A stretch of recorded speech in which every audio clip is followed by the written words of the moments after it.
غوطے پہ غوطہ کھاتا ہے جب بحر میں جہاز دیتا ہے تو اما، اے میرے فقط رب نیاز۔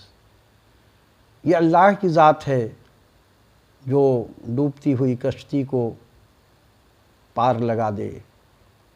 لیکن یہاں یہ بدبخت مولوی کی باتیں سنیے۔ دراصل مجھے ایسا لگتا ہے کہ یہ جو مولوی بہکی بہکی باتیں آج کل کر رہے ہیں غوث پاک سے متعلق، ان کا علاج ہونا چاہیے۔ علاج سے مراد وہ نہیں، خدا نخواستہ میں کہہ رہا ہوں کہ اس کو مارا پیٹا دے، کہ ان کو لوگ اس کو بھی علاج کہہ دیتے ہیں، نہیں، واقعی یہ ذہنی مریض ہیں، ان کا دماغی توازن چیک کرنا چاہیے۔ میں آپ سے آج عرض کر دوں اور میرے رضا صاحب کو بھی کہہ دوں کہ ان کو زیادہ لعن طعن نہ کیا کریں، کیونکہ یہ لوگ مریض ہیں۔ 40 قسم کا پاگل ہوتا ہے، اور عام طور سے لوگ ایک قسم کا پاگل کو پاگل سمجھتے ہیں، جو ننگا پھر رہا ہوتا ہے، گالم گلوچ کر رہا ہوتا ہے، کپڑے پھاڑ کے گھوم رہا ہے، گندا رہ رہا ہے، بال بڑے بڑے ہیں، تو اس کو لوگ پاگل سمجھتے ہیں۔ دراصل پاگل کی 40 قسمیں ہیں، اور اس قسم کے لوگوں کو بھی پاگل کہا جاتا ہے، جو قرآن اور حدیث پڑھ کر کے ایسی گمراہ والا عقیدہ رکھے تو وہ پاگل ہے۔ اور میں گزارش کروں گا اہل سنت سے اور دعوت اسلامی والوں سے کہ ایسے مولوی کو لگام دیں، یہ آپ کی دین کی خدمت نہیں کر رہے ہیں، یا تو انہوں نے ایک کمانے کا ذریعہ بنا لیا ہے، جاہل لوگوں میں بیٹھ جاتے ہیں اور ان کو سبز باغ دکھاتے ہیں، جنت کا ٹکٹ بانٹ دیتے ہیں، 2-4 باتیں سنا کر کے، اور پھر ان کو تالیاں بج جاتی ہیں، یہ بڑے خوش ہو جاتے ہیں اور ٹھیک ٹھاک پیسہ بنا کر کے نکل جاتے ہیں۔ جیسے ہمارے آج کل کے نعت خواہ ہیں، ایک محفل سے 10-10 لاکھ روپیہ لے کر کے نکل جاتے ہیں، جبکہ نعت خواہ کی کوالیفیکیشن چیک کریں تو کچھ نہیں، بس صرف ایک پریکٹس بچپن سے انہوں نے کیا ہوا ہے اور نعت پڑھنا شروع کر دیا۔ تو خیر بات یہ چل رہی تھی کہ یہ جو مولوی بیان کر رہا ہے کہ غوث پاک نے ہاتھ ڈالا اور کشتی کو، یعنی کہ غوث پاک مدرسہ میں پڑھا رہے ہیں، بچوں کو تعلیم فرما رہے ہیں، اور وہاں سے صدائیں آئیں جب مجدار میں بھنور میں کشتی پھنس گئی تو، اور انہوں نے ہاتھ بڑھا کر کے بیٹھے بیٹھے کام ہو گیا۔ یہ صفت صرف اللہ کے ذات کی ہے کہ اللہ کہتا ہے کن تو ہو جاتا ہے، فیکون، سب کچھ ہو جاتا ہے، کیونکہ اللہ ایک پاور ہے۔ اللہ کا مطلب ایک پاور، بہت بڑی قوت، وہ اللہ ہے۔ اگر وہ پاور جس میں پائی جائے تو اس کو وہی اللہ ہے، لیکن یہ پاور ہو ہی نہیں سکتی کسی میں کہ وہ کہہ دے لوہا کو، پتھر کو کہ سونا ہو جا تو سونا ہو جائے گا۔ ایسا کوئی ہے دنیا میں؟ کوئی ولی ہے؟ لیکن ہاں، ان کے یہاں ولی کے یہ کرامات ہیں کہ انہوں نے سونا کا ڈھیر لگا دیا۔ لیکن صرف یہ ذات اللہ کی ہے جو کسی چیز کو جو حکم دے دے وہ بن جاتا ہے۔ اور انہوں نے غوث پاک کو، جبکہ غوث پاک کی تعلیمات تو ایسی نہیں ہیں، لیکن یہ لوگ نہ جانے ان کا، اسی کو کہتے ہیں پاگل، حالانکہ ان کو فائدہ کچھ نہیں ہوتا۔ یہ اگر اچھی اچھی تقریریں بھی کریں جو قرآن و سنت کے مطابق اور لوگوں کو سیدھا راستہ کا پیغام دیں، تو ان کو جو مل رہا ہے وہی ملے گا، اور ان کو اللہ پر توکل نہیں ہے۔ اللہ تو کہے جو آپ کے قسمت میں لکھا ہے وہی ملنا ہے نا آپ کو۔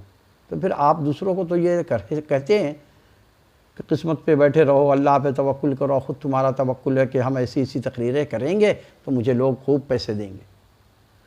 لعنت ہے تیرے ایسے عقیدے پر۔ اور غوث پاک کو کہتا ہے کہ کشتی کو پار لگا دیا۔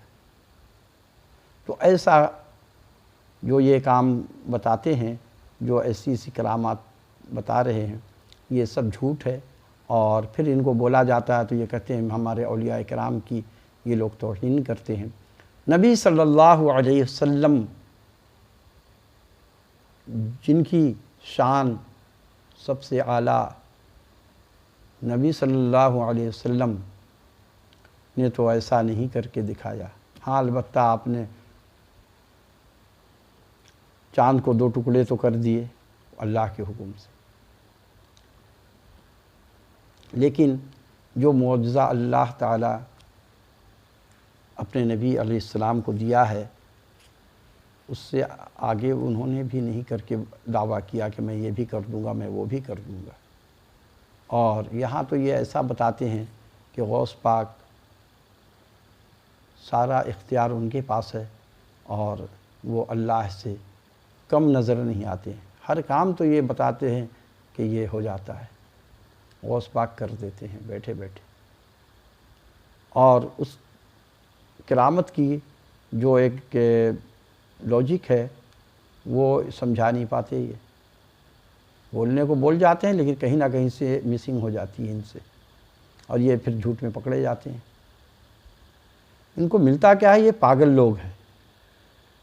تو دعوت اسلامی کو چاہیے کہ ان ملاؤں کو، یہ دراصل اس جماعت کے دشمن ہیں۔ دیکھیے لبادہ اوڑھ کر کے آتے ہیں ہر کوئی۔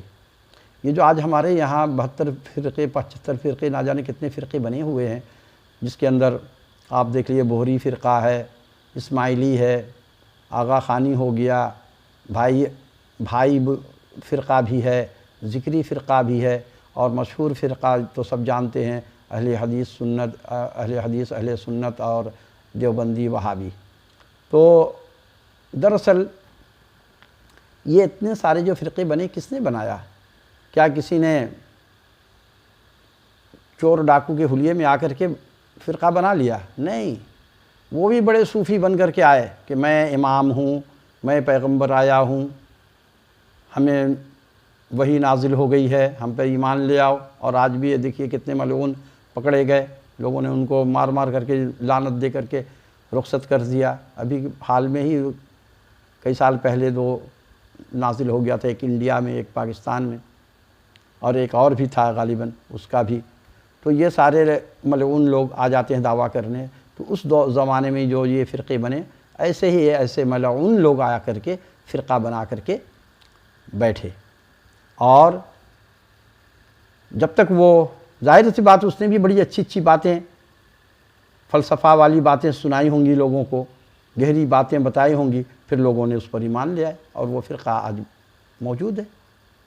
تو اسی طرح سے یہ لوگ بھی ایک نیا فرقہ بنا رہے ہیں، جبکہ اہل سنت فرقہ جو پہلے تھا وہ اس طرح کا نہیں تھا جو آج ہے۔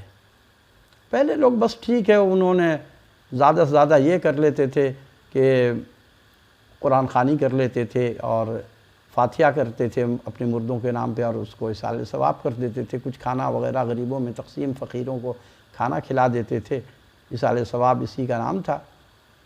بہت سمپل تھا اور شرک نہیں تھا۔ میں نے خود انڈیا کی کچھ بزرگ عورتوں سے بات کی ہے، تو انہوں نے کہا نہیں، ہم تو بابا سے نہیں مانگتے، ہم یہ کہتے ہیں وہاں مزار پر دعا اللہ سے مانگتے ہیں، صرف مزار پہ کھڑے ہو کے اللہ سے دعا مانگتے ہیں کہ یہ مقدس جگہ ہے، یہاں دعا کی قبول ہو جائے گی۔ خیر ایسا ان کا عقیدہ تھا، لیکن اب تو سجدہ ہوتے ہیں باقاعدہ وہاں پر، اور ان سے ڈائریکٹ مانگا جاتا ہے کہ میری مرادیں پوری کر دیں۔ انہوں نے تبدیلی کر دی ہے، اور جس نے دین میں تبدیلی کیا وہ جہنمی ہے۔